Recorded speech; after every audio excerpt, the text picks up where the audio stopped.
escuchado con atención las intervenciones de los senadores y yo quiero empezar por reconocer lo siguiente. El día de ayer fue un gran triunfo para la democracia colombiana. Los ciudadanos participaron con sentimiento, con principios, con vocación en las urnas. Y me parece que eso es lo primero que tenemos que celebrar. Lo segundo es que en esa celebración y con los resultados tenemos que empezar también a aprender las lecciones que nos dejó ese pronunciamiento. Y yo quiero empezar por uno, que yo no sé si nos hayamos percatado.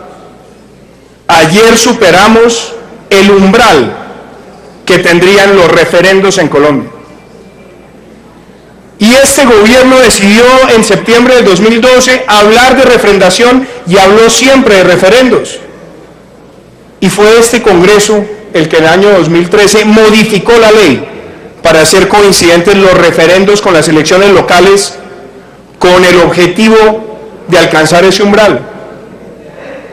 Y después de alguna manera se pensó que ese umbral no se iba a lograr y entonces empezaron los cambios y los atropellos para llegar al mecanismo plebiscitario. Pero miren lo importante que se logró ayer. Se superó el umbral de los referendos. Y qué bueno hubiera podido ser que tuviéramos una discusión todavía más detallada para que el pronunciamiento informado de los ciudadanos sobre los contenidos específicos y sus preocupaciones específicas hubieran sido aún más diáfanas. Eso me parece importante reconocerlo, porque como eso se llevó a un todo o nada, y en el todo o nada se trató de llevar las 297 páginas vendiendo un todo indisoluble, ahí se cometió un segundo error. Ahora, es muy importante también reconocer que la política colombiana triunfó ayer. A quienes ven esto como una preocupación tormentosa, yo digo, acá se logró algo importante y es que recuperamos el gran debate de la política con P mayúscula en las familias, en las universidades, en los medios. Un país que entró a una discusión profunda sobre un tema relacionado con su futuro. Eso no se puede trivializar simplemente llamándolo polarización. Porque yo debo decir una cosa y aprovecho esta instancia. Quienes defendieron el sí nunca fueron nuestros adversarios, nuestros contradictores, nuestros enemigos. Porque con muchos de ustedes con los que llegamos a consensos acá frente a proyectos semana a semana, tuvimos debates en las universidades que enriquecieron esta democracia. Entonces entendamos que la primera o la otra enseñanza, que yo llamaría la tercera, es que ya quedó superado ese falso dilema entre paz y guerra y ese falso dilema entre amigos y enemigos de la paz. Este país demostró que la paz es un interés de todos, de los del sí y los del no, y que todos defendemos ese precepto constitucional del artículo 22 de llamarlo un deber y un derecho de obligatorio cumplimiento. Aquí el debate fue sobre los contenidos.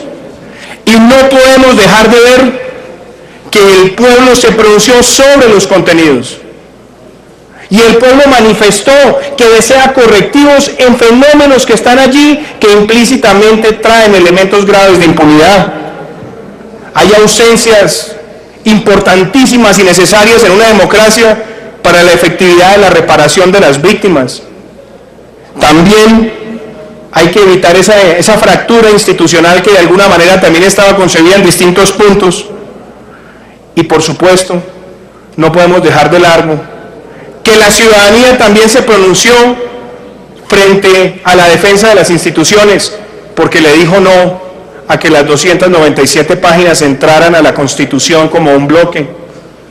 Le dijo no a unas facultades extraordinarias que claramente van más allá de lo que permite la Constitución y la ley. Le dijo no a un procedimiento abreviado y a que el Congreso solamente pudiera modificar lo que le permite el presidente, e inclusive reivindicó el derecho legítimo de los ciudadanos para interponer acciones de inconstitucionalidad. Entonces ese pronunciamiento del no también reivindica las instituciones vigentes, el ordenamiento constitucional existente, los procedimientos que tenemos. Y acá viene el llamado. Esta oportunidad, este no que reivindica esa lucha institucional a través de los canales existentes, con estas lecciones aprendidas, la debemos aprovechar para darnos cuenta que tenemos ante nosotros la posibilidad de construir unos acuerdos que le den el respaldo de un país entero. Y por eso empiezo por este llamado. Tratemos de llegar al primer acuerdo, por lo menos entre las fuerzas políticas representadas acá, y es aceptar ese pronunciamiento para corregir los acuerdos. Esto no es un asunto solamente de la vocería de un partido u otro, es un pronunciamiento de los ciudadanos haciéndole un llamado a las instituciones para corregirla en los canales existentes. Y hay que también reconocer otra lección. El gobierno dejó de escuchar durante muchos años las posturas racionales, sustentadas frente a muchos contenidos de los acuerdos. En mi cabeza, delegado por esta bancada con el doctor Oscar Iván Zuluaga y el doctor Carlos Holmes, el año pasado tuvimos una conversación muy larga de 2 días con el entonces ministro Yesir Reyes, con el doctor Manuel José Cepeda, con varios empresarios para mirar los acuerdos de justicia.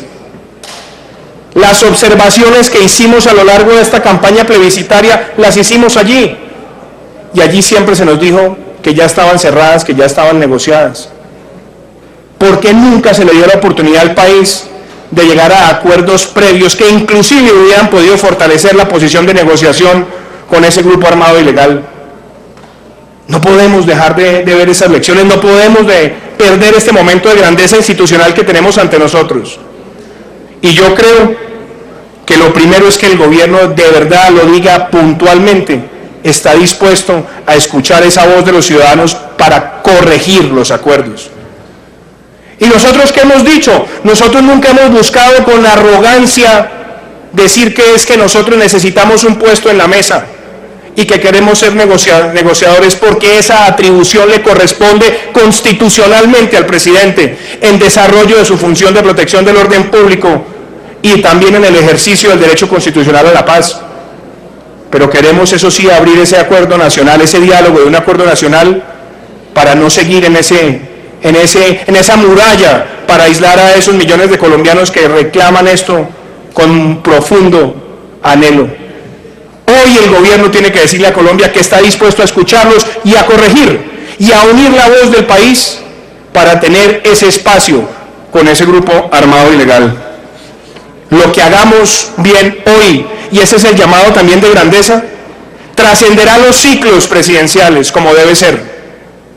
Y por eso, esta tiene que ser la oportunidad a la que ha invitado nuestro partido y por supuesto a la que invita a todos los voceros públicos que ha tenido también la campaña del no en la ciudadanía con los movimientos cívicos, donde hay expresidentes, académicos, personas que han defendido esto con argumentos, para que le demos a Colombia la posibilidad, con paso firme, pero sin presiones, con profundidad y sin vacilaciones, a que creemos este acuerdo nacional que le permita a Colombia tener una verdadera paz cimentada en la justicia. Gracias, presidente.